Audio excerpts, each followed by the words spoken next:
चलिए जानते हैं आज की देश और दुनिया की सिलेक्टेड काम की और महत्वपूर्ण 50 बड़ी खबरों को सिर्फ 10 मिनट में। पर अभी तक आपने इस चैनल को सब्सक्राइब नहीं किया है तो सब्सक्राइब कर दें। डोनाल्ड ट्रंप ने कहा है कि प्रधानमंत्री मोदी उनसे खुश नहीं हैं। ट्रंप का कहना है कि इसकी वजह भारत द्वारा रूस से तेल खरीदना और टैरिफ से जुड़े मुद्दे हैं, जिनके कारण भारत अमेरिका रिश्तों में तनाव देखने को मिल रहा है। प्रधानमंत्री नरेंद्र मोदी 17 और 18 जनवरी को 2 दिन के दौरे पर पश्चिम बंगाल जा रहे हैं। 17 जनवरी को वह मालदा से Vande Bharat express sleeper train की शुरुआत करेंगे। सोनम वांगचुक की रिहाई को चुनौती देने वाली याचिका पर आज सुप्रीम कोर्ट में सुनवाई होगी। सोनम पिछले 3 महीने से ज्यादा समय से जोधपुर जेल में बंद हैं। महाराष्ट्र के पूर्व मुख्यमंत्री और कांग्रेस के वरिष्ठ नेता पृथ्वीराज चव्हाण ने तीखा बयान देते हुए कहा कि क्या अमेरिकी राष्ट्रपति डोनाल्ड ट्रंप प्रधानमंत्री नरेंद्र मोदी को भी किडनैप कर लेंगे। उन्होंने वेनेजुएला का उदाहरण देते हुए सवाल किया कि जो वहां हुआ क्या वैसा ही भारत में भी होगा। साध्वी प्राची ने कहा है कि पूरे कुंभ क्षेत्र में गैर हिंदुओं की एंट्री पर बैन होना चाहिए। उन्होंने कहा कि जिस तरह पढ़े लिखे डॉक्टरों ने जिहादी मानसिकता के चलते लाल किले पर आतंकी घटना को अंजाम दिया, उसी तरह कुंभ मेले में भी आतंकी साजिश हो सकती है। मिथुन चक्रवर्ती ने तृणमूल कांग्रेस पर जमकर हमला बोला। उन्होंने कहा कि अगर बंगाल को बांग्लादेश बनाने की कोशिश की गई तो जब तक उनके शरीर में एक बूंद भी खून है ऐसा नहीं होने देंगे। उन्होंने आरोप लगाया कि बांग्लादेश के खिलाफ विरोध करने पर लाठीचार्ज किया जाता है और वह उन लोगों के खिलाफ हैं जो इस देश में रहकर देश को नुकसान पहुंचाने की सोचते हैं। शंकराचार्य अविमुक्तेश्वरानंद ने कहा कि भारत में शेख हसीना को शरण देने के बाद बांग्लादेश में हिंदुओं पर हमले बढ़ गए हैं। उन्होंने कहा कि शेख हसीना की वजह से बांग्लादेश में पाकिस्तान जैसा रवैया पैदा हो रहा है और भारत के प्रति नफरत भी बढ़ रही है। सरकार ने पुरानी कार को इलेक्ट्रिक वाहन में बदलने पर 50,000 रुपए की सब्सिडी देने का ऐलान किया है, जिससे लोग ईवी की ओर ज्यादा आकर्षित हों।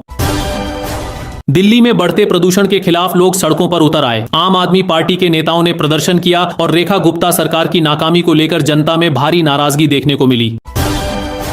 UIDAI ने PVC आधार कार्ड बनवाने की फीस बढ़ा दी है। अब 50 रुपए की जगह 75 रुपए देने होंगे। ये चार्ज माई आधार पोर्टल या एम आधार ऐप से ऑर्डर करने पर लागू होगा। पश्चिम बंगाल की मुख्यमंत्री ममता बनर्जी ने कहा कि चुनाव आयोग व्हाट्सएप पर चल रहा है। उन्होंने दुख जताते हुए कहा कि अगर लोगों के अधिकार छीने गए तो एक दिन चुनाव आयोग भी गायब हो जाएगा और तंज कसते हुए कहा, गायब हो जाइए कुमार।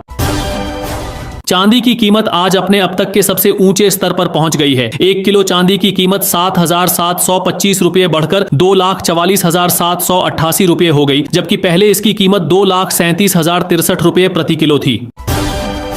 बिहार चुनाव में एनडीए को बड़ी जीत दिलाने में अहम भूमिका निभाने वाली मुख्यमंत्री महिला रोजगार योजना की नई एंट्री 31 दिसंबर से बंद कर दी गई है। अब तक बिहार में 1,56,00,000 महिलाओं के खातों में 10-10 हजार रुपए ट्रांसफर किए जा चुके हैं। पंजाब सरकार महिलाओं के लिए मुफ्त बस सेवा को बढ़ाने के लिए 1311 नई बसें खरीदने जा रही है। इससे सफर आसान होगा और राज्य में हजारों नए रोजगार के मौके भी पैदा होंगे। SIR के बाद उत्तर प्रदेश से 2,89,00,000 मतदाताओं के नाम मतदाता सूची से काटे जाने की बात सामने आई है। रूस और यूक्रेन के बीच चल रहे संघर्ष को खत्म करने की दिशा में फ्रांस की राजधानी पेरिस में एक अहम बैठक हुई। बैठक के बाद फ्रांस के राष्ट्रपति मैक्रों ने कहा कि यूक्रेन के सहयोगी देशों के साथ हुई यह सुरक्षा बैठक रूस के हमले को रोकने और शांति स्थापित करने की दिशा में एक महत्वपूर्ण कदम है। कांग्रेस नेता राहुल गांधी ने कहा है कि प्रधानमंत्री मोदी अमेरिकी राष्ट्रपति डोनाल्ड ट्रंप के दबाव में झुक जाते हैं। उन्होंने 1971 के युद्ध का जिक्र करते हुए कहा कि उस समय इंदिरा गांधी मजबूती से खड़ी रहीं, जबकि आज मोदी यस सर कहकर सरेंडर कर देते हैं। सांसद कुमारी सैलजा ने हरियाणा सरकार पर आरोप लगाया कि राज्य की 43,747 आंगनबाड़ी कार्यकर्ताओं को समय पर मानदेय नहीं दिया जा रहा है। जुलाई महीने से केंद्र सरकार का हिस्सा नहीं मिलने के कारण हर महीने करीब 3,000 रुपए कम मिल रहे हैं, जिससे कार्यकर्ता आर्थिक परेशानी में हैं। निकाय चुनाव को लेकर अंबरनाथ में कांग्रेस और अकोट में ओवैसी की पार्टी के साथ भाजपा के गठबंधन पर मुख्यमंत्री फडणवीस ने सख्त प्रतिक्रिया दी है। उन्होंने कहा कि ऐसे किसी भी गठबंधन को पार्टी के वरिष्ठ नेतृत्व की मंजूरी नहीं है। इसे पार्टी विरोधी गतिविधि बताया गया है और इसके खिलाफ कड़ी कार्रवाई की बात कही गई है। मंत्री ओम प्रकाश राजभर ने समाजवादी पार्टी के अध्यक्ष अखिलेश यादव पर निशाना साधते हुए कहा कि एक समय NRC और CAA को लेकर देश में काफी बहस हुई थी। तब कहा गया था कि इन कानूनों से लोगों के अधिकार छिन जाएंगे और मुसलमानों को देश से बाहर कर दिया जाएगा, लेकिन 2 साल से ज्यादा समय बीत जाने के बाद भी किसी एक मुसलमान को देश छोड़ने के लिए मजबूर नहीं किया गया।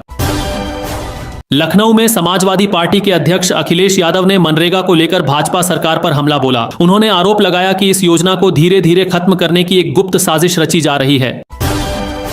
मुख्यमंत्री योगी आदित्यनाथ ने मंत्रियों को निर्देश दिए हैं कि उत्तर प्रदेश दिवस देश भर में वहां मनाया जाए जहां जहां प्रदेश के लोग रहते हैं। उन्होंने कहा कि इसका मकसद उत्तर प्रदेश की सांस्कृतिक पहचान और उपलब्धियों को सामने लाना है। साथ ही मतदाता सूची में नाम जुड़वाने के लिए फॉर्म 6 पर जोर देने, प्रभारी मंत्रियों को जिलों में 2 दिन रुकने और बजट खर्च की समीक्षा करने के निर्देश भी दिए गए हैं। सुप्रीम कोर्ट ने आवारा कुत्तों को लेकर सख्त रुख अपनाया है। अदालत ने कहा है कि सड़कों को आवारा कुत्तों से खाली कराया जाए। सुनवाई के दौरान जस्टिस विक्रम नाथ ने कहा कि केवल काटने का ही नहीं बल्कि सड़क दुर्घटनाओं का भी खतरा बना रहता है। आम आदमी पार्टी ने उत्तर प्रदेश में बेरोजगारी, पेपर लीक और आरक्षण में गड़बड़ी के मुद्दे पर 16 जनवरी से रोजगार दो, सामाजिक न्याय दो पदयात्रा शुरू करने का ऐलान किया है। आम आदमी पार्टी के विधायक और दिल्ली वक्फ बोर्ड के पूर्व चेयरमैन अमानतुल्लाह खान ने तुर्कमान गेट से अवैध कब्जा हटाने की कार्रवाई पर प्रतिक्रिया दी है। उन्होंने आरोप लगाया कि भाजपा सरकार में मुसलमानों पर अत्याचार हो रहा है। उनका कहना है कि जब वहां मौजूद लोगों से शुल्क लिया गया था तो अब वही जगह अचानक अवैध कैसे हो गई। तमिलनाडु सरकार ने पोंगल के मौके पर सभी चावल राशन कार्ड धारकों को 3,000 रुपए नकद देने की घोषणा की है। मुख्यमंत्री एम के स्टालिन ने कहा कि यह राशि पोंगल उपहार के तौर पर दी जाएगी। छत्तीसगढ़ में राशन कार्ड धारकों की परेशानी बढ़ गई है। केवाईसी नहीं होने पर राशन नहीं मिल रहा है। अगर राशन कार्ड में किसी एक सदस्य का नाम भी कटा है तो पूरे कार्ड पर राशन रोक दिया जा रहा है। अब तक 12 लाख से ज्यादा लोगों का राशन बंद हो चुका है और इसकी शिकायत खाद्य संचालनालय तक पहुंच गई है। उत्तर प्रदेश में मतदाता सूची के विशेष गहन पुनरीक्षण के दौरान 2,89,00,000 मतदाताओं के नाम काट दिए गए हैं। पहले कुल 15,44,00,000 मतदाता थे जो अब घटकर 12,55,00,000 रह गए हैं। असदुद्दीन ओवैसी ने कहा है कि अगर चुनाव के समय राजनीतिक दल पैसा बांटते हैं तो उसे ले लेना चाहिए और उस हराम के पैसे से शौचालय बनवा देना चाहिए। इस साल की शुरुआत में प्रियांक खरगे ने सरकारी स्कूलों, कॉलेजों और राज्य के स्वामित्व वाले मंदिरों में आरएसएस की गतिविधियों पर रोक लगाने की मांग की थी। उन्होंने कहा था कि सरकारी स्कूलों और कॉलेजों में पाठ्यक्रम से बाहर की गतिविधियों की अनुमति नहीं दी जानी चाहिए। आगे उन्होंने यह भी कहा कि देश के विकास में सबसे बड़ा रोड़ा आरएसएस है। एआईएमआईएम सांसद असदुद्दीन ओवैसी ने बीजेपी नेता नवनीत राणा के बयान पर पलटवार करते हुए कहा कि तुम 4 नहीं 8 बच्चे पैदा करो, कौन रोक रहा है। दरअसल नवनीत राणा ने ओवैसी पर टिप्पणी करते हुए कहा था कि वे पाकिस्तान जाकर 20 बच्चे पैदा करें। बीजेपी नेता प्रदीप भंडारी ने कांग्रेस पर दोहरे मापदंड अपनाने का आरोप लगाया। उनका कहना है कि राहुल गांधी मंचों से बड़े उद्योगपतियों के खिलाफ भाषण देते हैं, लेकिन कांग्रेस के ही वरिष्ठ नेता उन्हीं उद्योगपतियों के कानूनी मामलों में उनकी तरफ से पैरवी करते नजर आते हैं। चुनाव आयोग ने क्रिकेटर मोहम्मद शमी को नोटिस भेजा है। मीडिया रिपोर्ट्स के मुताबिक शमी और उनके भाई मोहम्मद कैफ के एसआईआर फॉर्म में गड़बड़ियां पाई गई हैं। शमी कोलकाता से वोटर के तौर पर दर्ज हैं, लेकिन उन्होंने 2024 के लोकसभा चुनाव में उत्तर प्रदेश के अमरोहा में वोट डाला था। इस मामले में अभी तक शमी या चुनाव आयोग की तरफ से कोई आधिकारिक बयान नहीं आया है। कांग्रेस नेता अधीर रंजन चौधरी ने कहा कि डोनाल्ड ट्रंप ने अब दादागिरी करना शुरू कर दिया है। कांग्रेस अध्यक्ष मल्लिकार्जुन खड़गे ने भी ट्रंप पर निशाना साधते हुए कहा कि वह पूरी दुनिया को डराने की कोशिश कर रहे हैं। आम आदमी पार्टी की नेता आतिशी मार्लेना ने कहा कि दिल्ली के लोग जहरीली हवा में सांस नहीं ले पा रहे हैं और प्रदूषण से मर रहे हैं, लेकिन बीजेपी इस मुद्दे पर न तो काम कर रही है और न ही बात करने को तैयार है। उन्होंने कहा कि आज उन्हें विधानसभा से इसलिए बाहर निकाला गया क्योंकि वे मास्क पहनकर पहुंची थीं। आतिशी का आरोप है कि बीजेपी सिर्फ एयर क्वालिटी मॉनिटर पर पानी डालने का नाटक कर रही है। प्रधानमंत्री नरेंद्र मोदी ने सोशल मीडिया पर पोस्ट करते हुए जय सोमनाथ लिखा। उन्होंने कहा कि वर्ष 2026 में सोमनाथ ज्योतिर्लिंग पर पहले आक्रमण के 1000 साल पूरे हो रहे हैं। बार बार हमलों के बावजूद सोमनाथ मंदिर आज भी मजबूती से खड़ा है और यह भारत माता के वीर संतानों के साहस की कहानी बताता है। दिल्ली में बढ़ते प्रदूषण का असर अब नेताओं की सेहत पर भी दिखने लगा है। कांग्रेस की वरिष्ठ नेता सोनिया गांधी को प्रदूषण की वजह से सांस लेने में दिक्कत हुई, जिसके बाद उन्हें अस्पताल में भर्ती कराया गया है। पंजाब में मुख्यमंत्री भगवंत सिंह मान के नेतृत्व में सरकार ने घर घर जागरूकता अभियान शुरू किया है। इस अभियान में नशे के नुकसान बताए जा रहे हैं और नशा तस्करों के खिलाफ सख्त कार्रवाई की जा रही है। पंजाब सरकार ने नशा मुक्ति अभियान पर 467.49 लाख रुपए खर्च किए हैं। दिल्ली में महिलाओं को कार खरीदने पर बड़ी राहत देने की तैयारी है। सरकार की योजना के मुताबिक महिलाओं को कार खरीदने पर 1 लाख रुपए तक की सब्सिडी मिल सकती है। वायु प्रदूषण को लेकर मेनका गांधी ने सख्त बयान दिया है। उन्होंने कहा कि पटाखे जलाने वालों को राष्ट्र विरोधी कहा जाना चाहिए क्योंकि इससे लोगों की जान को खतरा पैदा हो रहा है। बांग्लादेश में एक और हिंदू युवक की हत्या का मामला सामने आया है। जसोर जिले के मोनीरामपुर उपजिले में उपद्रवियों ने हिंदू युवक राणा प्रताप बैरागी को गोली मार दी, जिससे उसकी मौके पर ही मौत हो गई। जम्मू कश्मीर में राजनीतिक विवाद उस वक्त बढ़ गया जब बीजेपी नेता और पूर्व मंत्री श्याम लाल शर्मा ने जम्मू क्षेत्र को अलग राज्य बनाने की मांग की। इस पर मुख्यमंत्री उमर अब्दुल्ला भड़क गए। उन्होंने आरोप लगाया कि बीजेपी ने पहले जम्मू कश्मीर को तोड़कर लद्दाख को अलग किया और उसे बर्बाद कर दिया। उन्होंने सवाल किया कि क्या अब बीजेपी जम्मू के साथ भी वही करना चाहती है।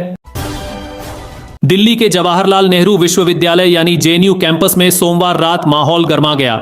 यहां प्रधानमंत्री नरेंद्र मोदी और गृह मंत्री अमित शाह के खिलाफ आपत्तिजनक नारे लगाए गए, जिनमें कब्र खुदेगी जैसे शब्द भी शामिल थे। इस घटना को लेकर राजनीतिक और प्रशासनिक हलकों में चर्चा तेज हो गई है। हरियाणा कर्मचारी चयन आयोग ने हरियाणा पुलिस में कांस्टेबल के करीब 5,500 पदों पर भर्ती निकाली है। जो उम्मीदवार इस भर्ती में हिस्सा लेना चाहते हैं वे 11 जनवरी 2025 से आयोग की वेबसाइट hscc.gov.in पर जाकर ऑनलाइन आवेदन कर सकते हैं। कड़ाके की ठंड, घना कोहरा और खराब मौसम का सीधा असर आम लोगों की रसोई पर दिखने लगा है। दिसंबर के खत्म होते ही और जनवरी की शुरुआत के साथ लखनऊ में सब्जियों के दाम तेजी से बढ़ गए हैं। टमाटर, हरी मिर्च, शिमला मिर्च और अदरक जैसी कई सब्जियां अब 100 रुपए से ऊपर बिक रही हैं, जिससे आम लोगों का बजट बिगड़ गया है। आम आदमी पार्टी के नेता संजय सिंह ने आरोप लगाया कि लेखपाल, दरोगा, सिपाही और पीसीएसजे जैसी परीक्षाओं में लगातार गड़बड़ियां की जा रही हैं, जिससे युवाओं का भविष्य बर्बाद हो रहा है। उनका कहना है कि भर्ती प्रक्रियाओं में ओबीसी, एससी और एसटी के संवैधानिक आरक्षण को जानबूझकर कमजोर किया गया है।